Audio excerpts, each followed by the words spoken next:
지금부터 왜 탈북민의 이주 자유를 옹호해야 하는가 하는 주제의 토론회를 시작하도록 하겠습니다.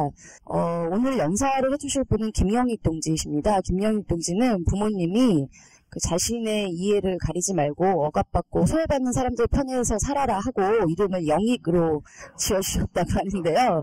그래서 그 이름에 걸맞게 20대 내내 억압과 착취에 맞서서 헌신적으로 사회 변혁을 위한 투쟁에 참가해 오셨습니다.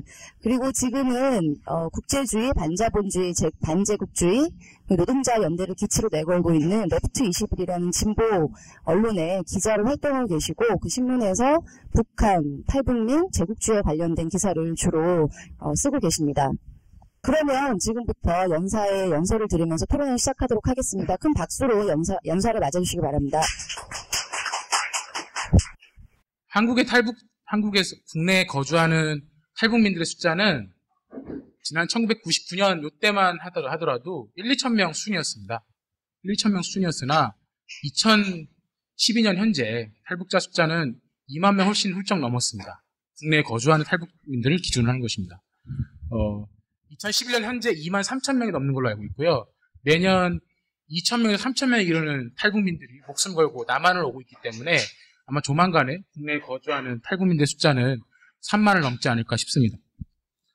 또한 이 신분상의 위협 때문에 정확한 통계를 낼 수는 없지만 중국을 중심으로 해서 북한을 벗어나서 거주하고 있는 재탈북민의 숫자는 여러 통계들이 있습니다. 여러 통계들이 있습니다는 적게는 5만에서 많게는 대략 30만 명까지 이 사람들이 지금 북한을 벗어나서 중국, 몽골, 러시아, 태국 이런 나라에서 불안에 떨면서 생활을 하고 있는 것으로 추산되고 있습니다. 적어도 수십만의 사람들이 지금 그런 상태에 있는 것이죠.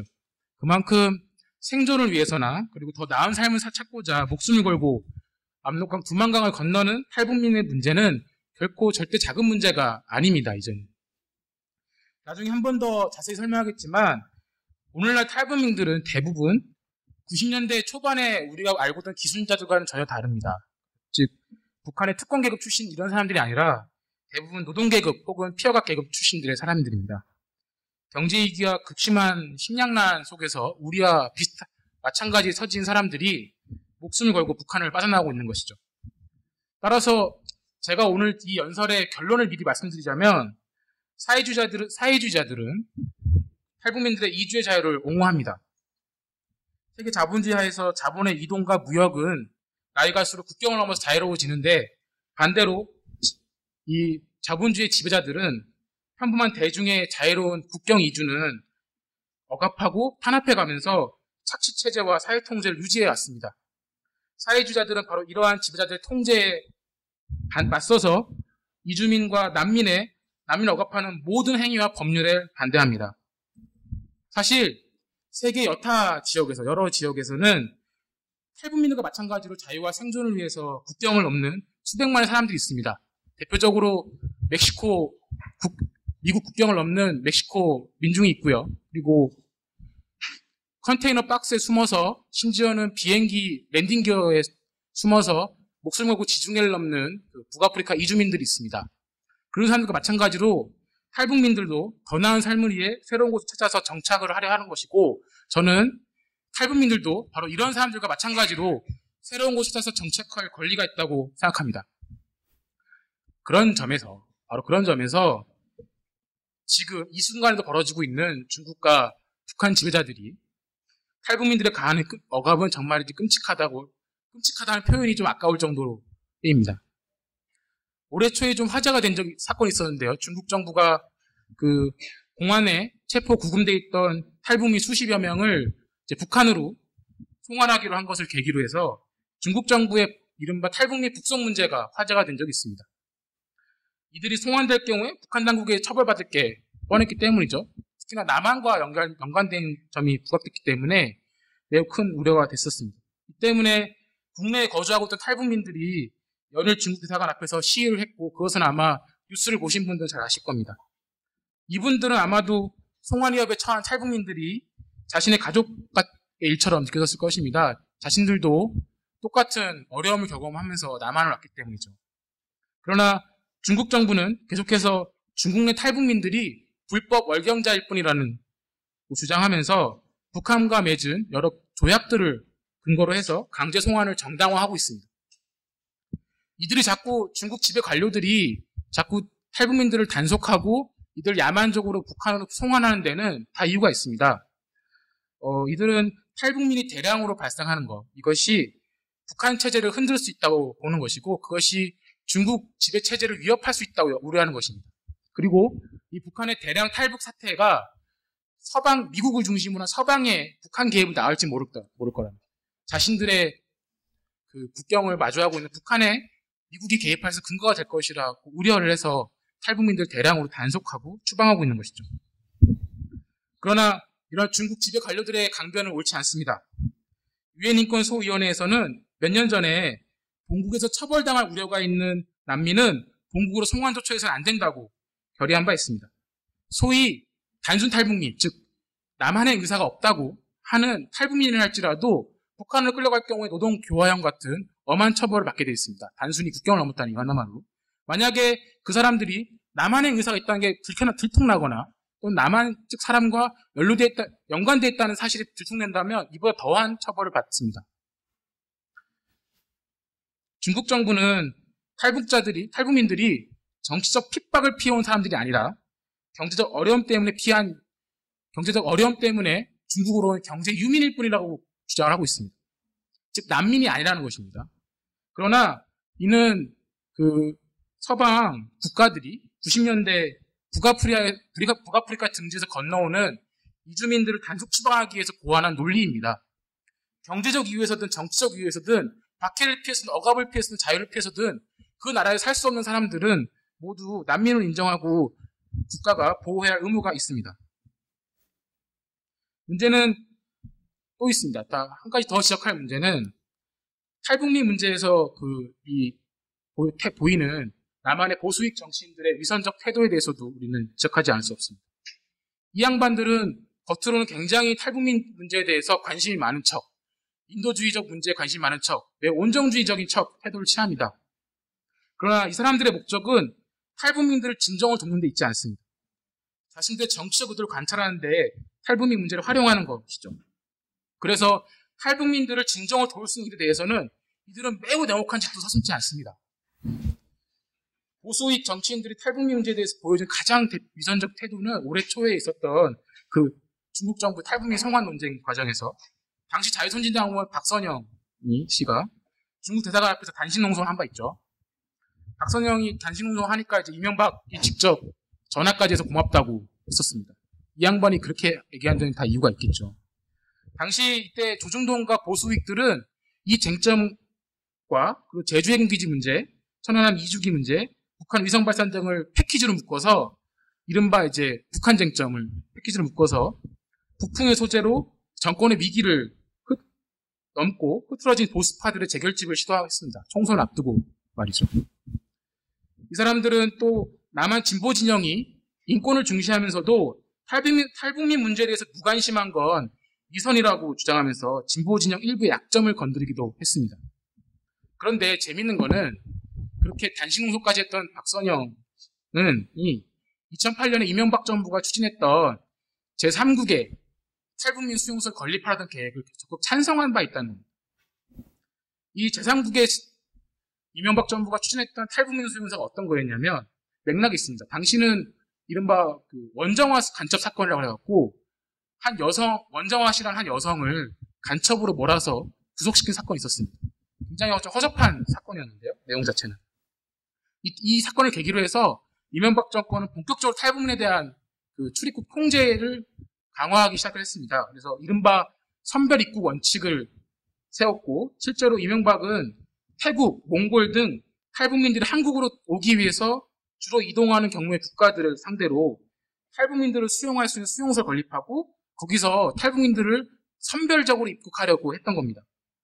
그런 수용소 건립을 시도했던 것이죠. 여기서 그 사람들 조사를 해서 남한으로의 입국 시기와 입국 여부를 조정하겠다는 의도였습니다. 남한을 오려면 짧게는 수개월 목숨을 걸어야 되죠. 그리고 길게는 몇 년 동안 타국을 헤매야 하는 사람들한테 또다시 수용소에 갇혀서 기다려가는 건 매우 가혹한 조처입니다. 지금도 태국의 외국인 보호소에서는 수백 명의 탈북민들이 언제 떠날지, 언제 남한을 올지 모르는 기약 없는 나날들이 기다리고 있는데 말이죠. 물론 이 수용소 계획은 금방 좌절됐습니다.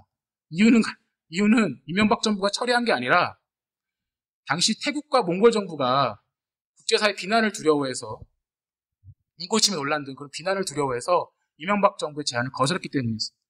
근데 바로 이러한 수용소 건립을 적극 지지한 게 바로 박선영이었습니다. 그리고 그 사람이 올해 초에 단식 농성한 거였습니다. 이처럼 남한의 지배자들 같은 보수익 정치인들은 탈북민들을 자신의 어떤 이해관계에 맞게 도구로 쟁점으로 생각할 뿐이지 탈북민들이 국내에 안착해서 안정된 삶을 사는 데는 관심이 없습니다.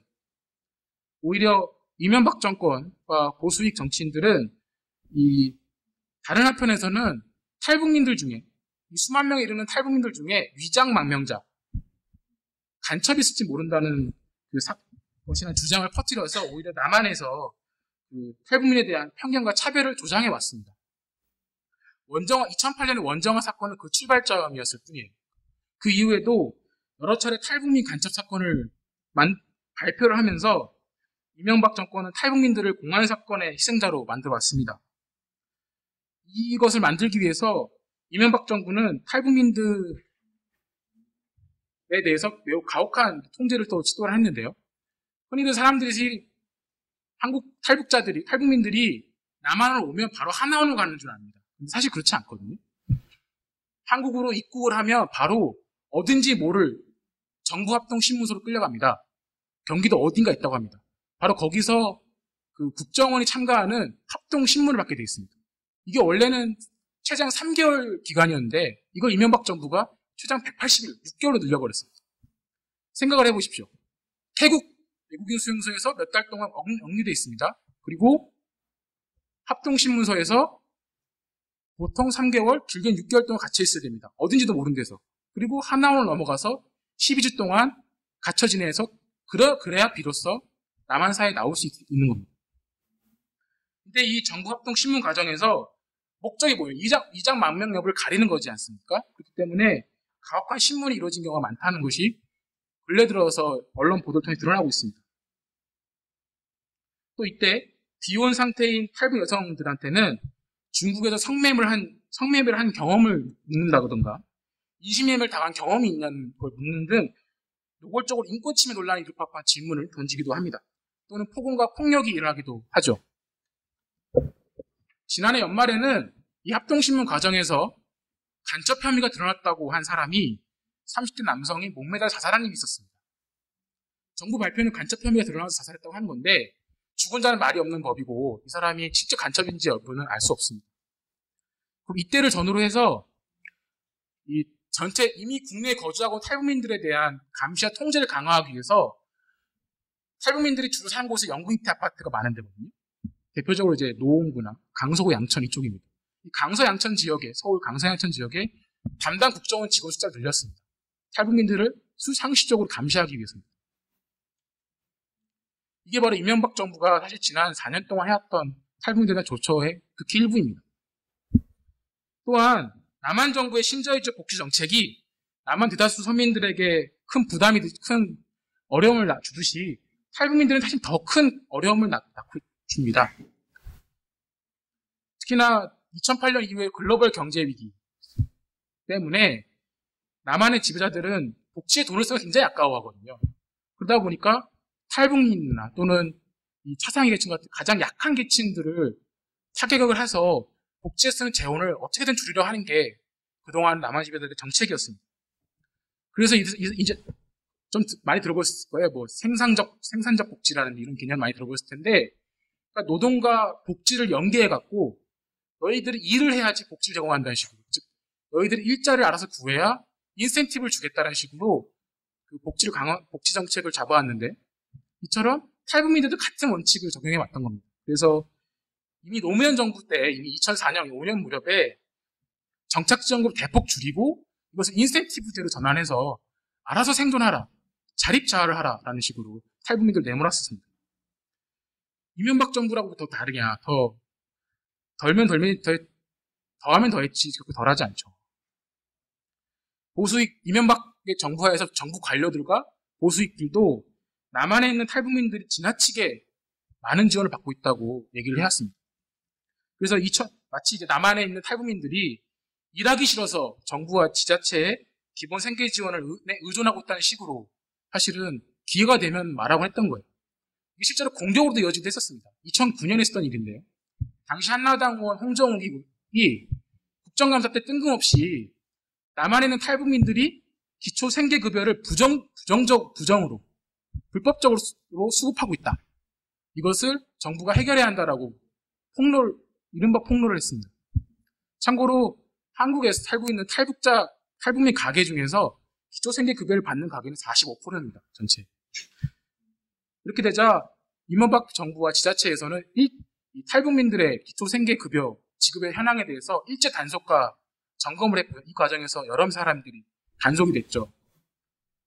언뜻 들으면은 아니 법을 어겼으니까 당할 만한 거 아니냐 생각할 수 있겠지만 뒤에서 자세히 말씀드린 탈북민들이 굉장한 생계에서 어려움을 생각한다면, 그리고 이것이 낳는 효과, 탈북민들에 대한 생계급여에 대한 지원이 매우 감시와 통제가 강화되고 많은 탈북민들이 위축될 정치적 효과를 생각한다면 이들이 왜 이런 짓을 갑자기 저질렀는가를 알 수 있는 겁니다. 이번에 부산에서 안타깝게 당선된 새누리당 의원 하태경이라는 사람이 있습니다. 열린 북한방송 대표였고요. 대표적인 누리알트 활동가였는데 이 사람이 2010년도에 자유기업원에다가 쓴 글이 있어요. 탈북자 2만 명 시대를 맞아서 정책과 과제 이런 식의 글을 쓴 게 있는데요. 그 글에 이런 표현이 있습니다. 탈북민 지원에 대해서는 작은 정부의 원칙, 큰 정부, 작은 정부 아시죠?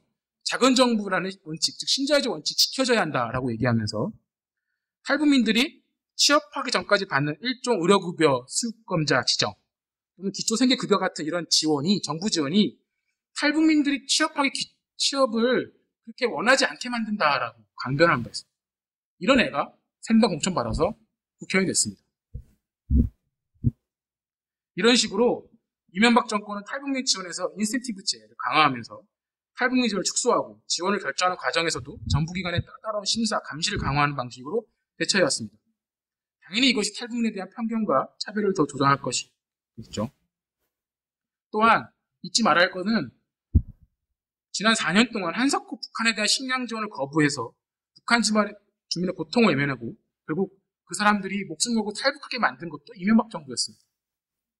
식량난 때문에 북한 주민들이 중국과 북한의 이런 감시와 단속을 뚫고 위험천만 탈북을 하게 만든 것이죠. 이처럼 이명박 정부는 무고한 탈북민들을 간첩일지 모른다며 수용소에 가두려 했고, 모욕적인 합동신문을 견디라 했고, 이들이 복지에 의존해 나태해질 수 있다면서 뒷꼬리만한 지원마저도 줄이려 했습니다. 이런 사람들이 지금 중국 내 탈북민들의 비극을 두고 눈물을 흘리는 것, 이것이 얼마나 역겨운 짓인지 알 수 있습니다. 또 하나 우리가 잊지 말아야 할 것은 바로 미국입니다. 미국이 이 쟁점을 어떻게 활용하고 있는가? 그러니까 이 탈북민 문제는 비단 국내 정치 쟁점이 아니라 사실 국제 쟁점화되어 있습니다. 미국은 이 쟁점을 중국을 견제하는 차원에서 하나의 지렛대로 써먹고 있습니다. 미국은 이미 오래전부터 코소보 전쟁이든 아프가니스탄 침공 등에서 이른바 인도주의적 개입을 자신의 패권을 지키고 재천명하는 수단으로 삼아왔습니다. 그리고 지금도 이 탈북민 문제를 지렛대 삼아 중국을 견제하는 수단을 삼고 있습니다. 그래서 올해 초에 이 탈북민 문제로 의회 청문회를 연다든가 식으로 인권공세를 하는데, 중국을 향한 인권공세를 하는데 이 탈북민 문제를 써먹고 있죠. 그러니까 결국 정리하자면 중국이든 미국이든 남한이든 이 나라들의 기성 권력들은 전부 다 탈북민의 진정한 인권에는 관심이 없는 거고, 제 입속 챙기기만, 이걸 통해서 제 입속을 챙기는 데만 몰두한다는 겁니다. 그러나 앞에서도 제가 계속 언급을 했듯이 남한과 미국 지배자들의 위선을 경계하고 우리가 폭로하면서도 우리는 탈북민들의 이주의 자유를 옹호해야 한다고 생각합니다. 앞에도 얘기했지만 북한 주민들이 대량으로 탈북하기 시작한 것은 1990년대 중후반 북한이 심각한 식량난과 경제위기에 처한 때부터였습니다. 이른바 북한에서 말하는 고난의 행군 시기가 이때였습니다. 조은버들이라고 하는 한국의 대표적인 대북 인도주의 구호단체인 조은버들이 당시에 자체 조사를 해서 발표했던 그 피해가 어느 정도였냐면, 식량난으로 인해서 아사한 사람이 최대 300만일 것이다 라고 했었습니다. 당시에는 이제 너무 과장했다고 했었는데, 지금 이제 뭐 유엔이든 여러 국제 구호기관에서는 적어도 수백만은 희생됐을 거다라고 얘기합니다.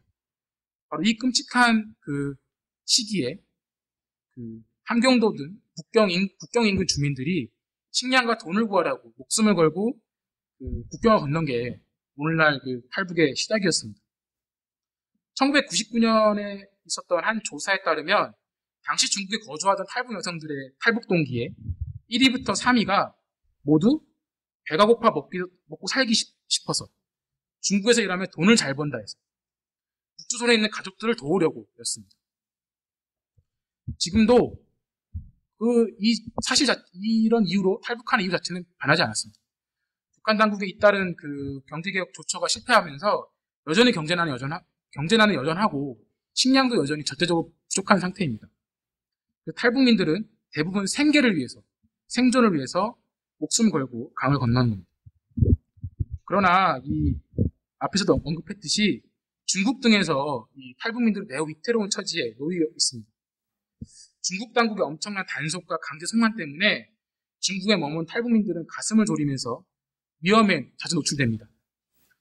저임금과 임금 체불, 폭행 등 범죄에 노출될 뿐 아니라 가족을 잃기도 합니다. 한 통계에 따르면 탈북민들이 탈북하는 과정에서 가족을 잃는 비율이 전체 86%에 이른다는 통계도 있습니다. 또한 탈북민들의 절대 다수인 여성들, 전체 한 70%가량 되는데요. 중국 현지에서 임신매매나 성매매 위협에 노출돼 있죠.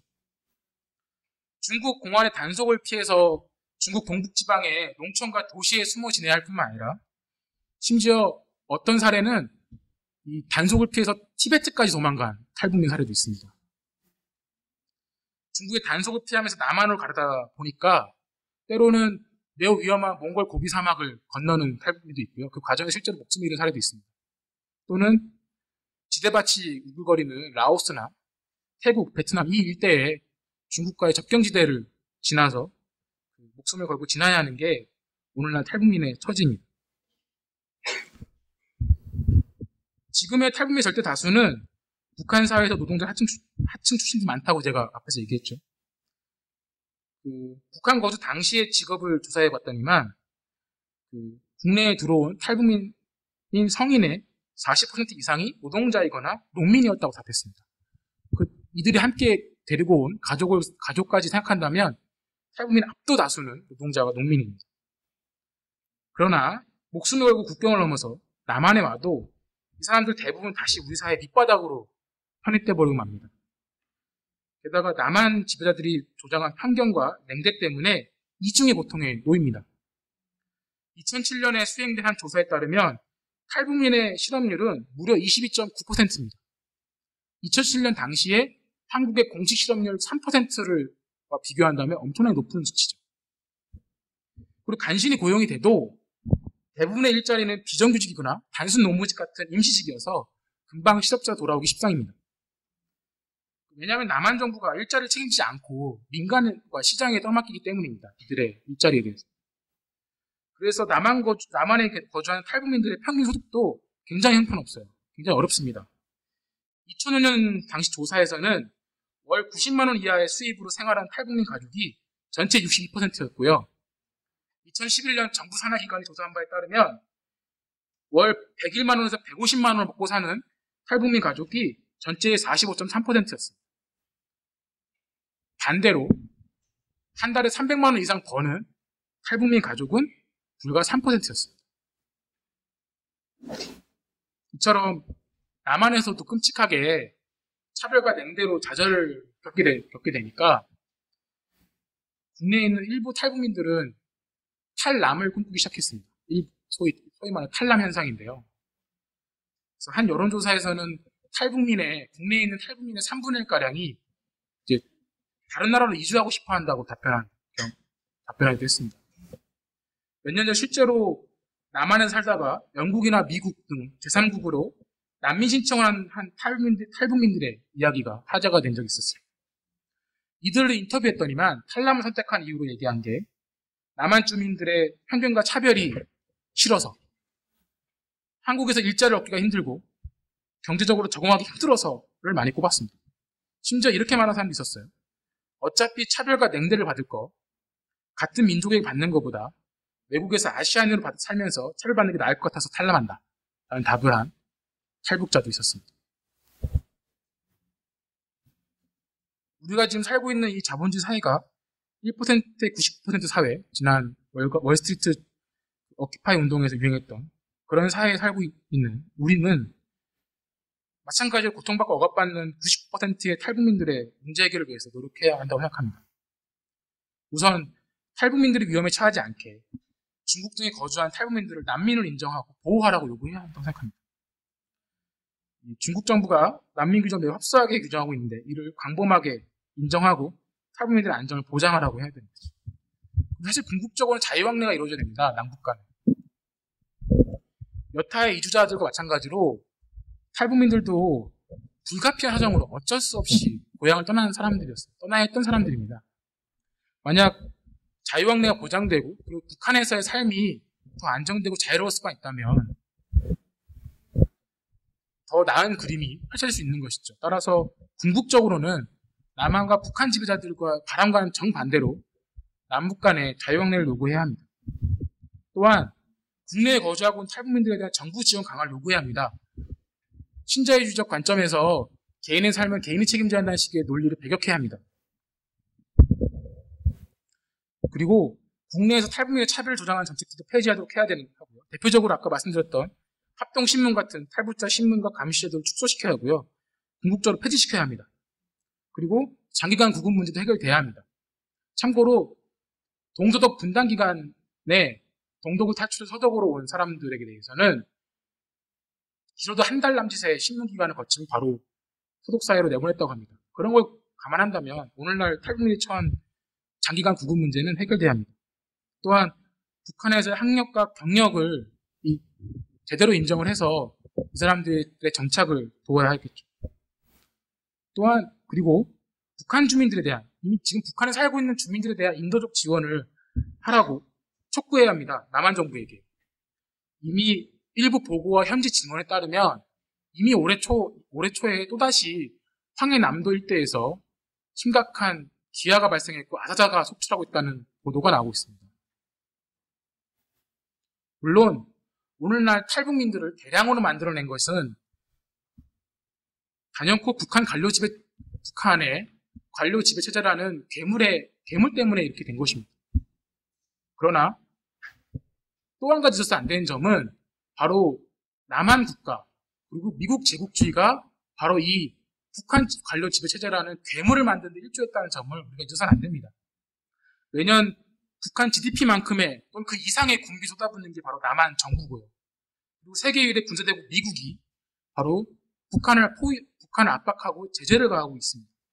바로 이런 현실 때문에 북한 인민들의 어려움이 더 가중되고 있는 것이고 바로 이것 때문에 북한 지배 관료들이 자신들의 지배 체제를 지키려고 그걸 명분 삼아서 미국과 한국의 제재와 압박을 명분 삼아서 국내 억압을 강화하고 주민들을 억누르고 있다는 점을 잊어서는 안 됩니다. 따라서 우리는 그 책임을 남한 정부에게도 물어야 하고요. 이명박 정부가 북한 주민에 대한 지원을 나서라고 촉구해야 합니다. 그러나 이런 많은 과제들은 절대 하루아침에 순순히 거저 이루어지는 것은 아니라고 생각해요. 최근에 이제 올해 초에 그 식량난 문제가 불거지고 다시 탈북민 송화 문제가 불거졌을 때 좋은 것들에서 이런 논평을 낸 적이 있어요. 이 문제 해결을 위해서 필요한 것으로 탈북민을 난민 인정하라, 대북 식량 지원하라, 앞에서 제가 얘기했던 것들을 대부분 이 좋은 것들에 대한 단체가 얘기하면서 이런 말을 덧붙였습니다. 사실 이런 정책을 처음 제안한 게 무려 12년 전이었다. 그런데 여전히 이런 주장을 다시 해야 하는 이 현실이 매우 서글프다라고 좋은 것들이 공식적으로 개탄하는 성명을 낸 바 있습니다. 따라서 이런 문제들을 해결하려면 남한 진보 진영이 탈북민 문제에 자꾸 나서야 합니다. 그리고 그걸 통해서 정부와 이 보수익 정치인들의 위선을 또한 드러내야 됩니다. 그러나 안타깝게도 이 진보 진영의 일부는 탈북민 문제에 무관심하거나 심지어 탈북민들의 이주자를 옹호하는 것을 반대하기도 합니다. 사실 그래서 이 보수익 정치인들이 남한에서 탈북민 문제를 자꾸 부각시키는 것이기도 하죠. 대표적으로 송환 문제가 부어졌을 때 올해 초에 통합진보당 지도부가 냈던 논평이 좀 이렇습니다. 탈북민에 대한 송환을 반대한다 이런 표현은 없었고, 탈북자 문제를 실질적으로 해결하지 못하면서 중국 및 북한 당국 비판하는 데만 이용하고 있다라고만 언급한 건 아쉬운 일이죠. 물론 우익들이 그런 대로 활용하는 건 문제였지만 어쨌거나 탈북민들의 고통을 공감하고 한 데서 출발해야 하지 않았을까 싶습니다.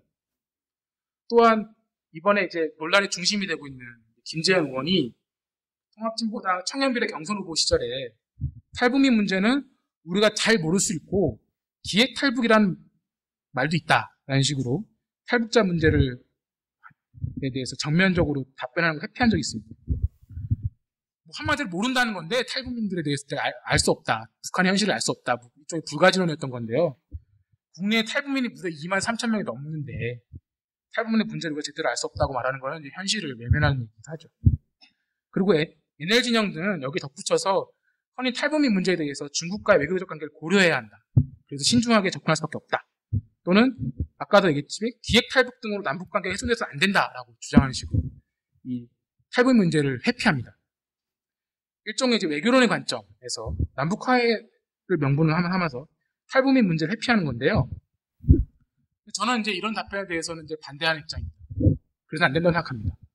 저는 이렇게 말하는 동지들한테 묻고 싶은 게 하나 있어요. 왜 우리는 무엇을 위해서 또는 누구를 위해서 남북 간 화해 협력을 바라는가? 우리는 누구를 위해서, 무엇을 위해서 동아시아의 평화와 안정을 바라는가? 우리가 남한 자본들이 북한 가서 노동자들 잘 착취해 먹으라고 남북과 화해 협력을 지지하는가?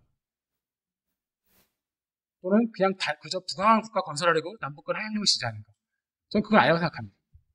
우리가 남북 간 화해 협력을 바라는 것, 동아시아가 안정되길 바라는 것은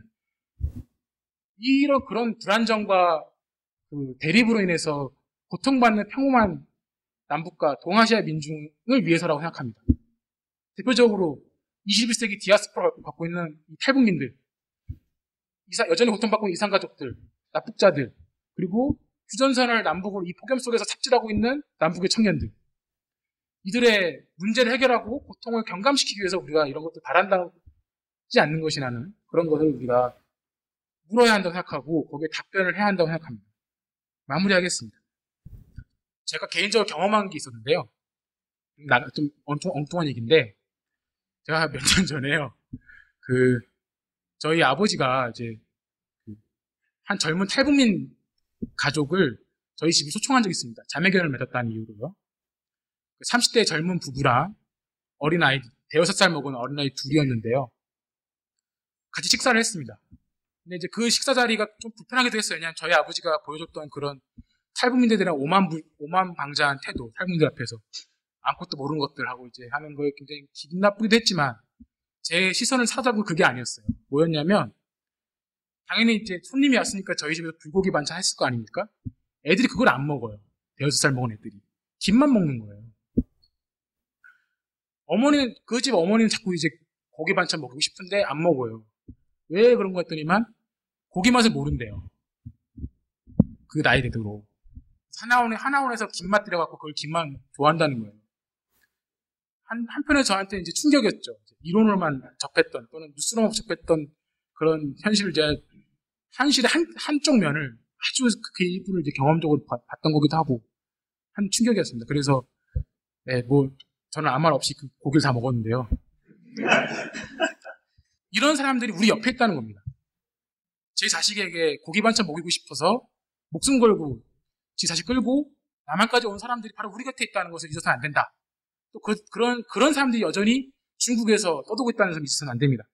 사회주의자들은 자본주의 지배자들이 만든 모든 종의 이주주의자, 이주민 차별을 반대합니다. 그래야만 노동계급의 분열을 극복하고 진정한 노동자연대를 실현할 수 있습니다. 탈북민주도 바로 그러한 원칙하에서 바라봐야 한다고 생각합니다.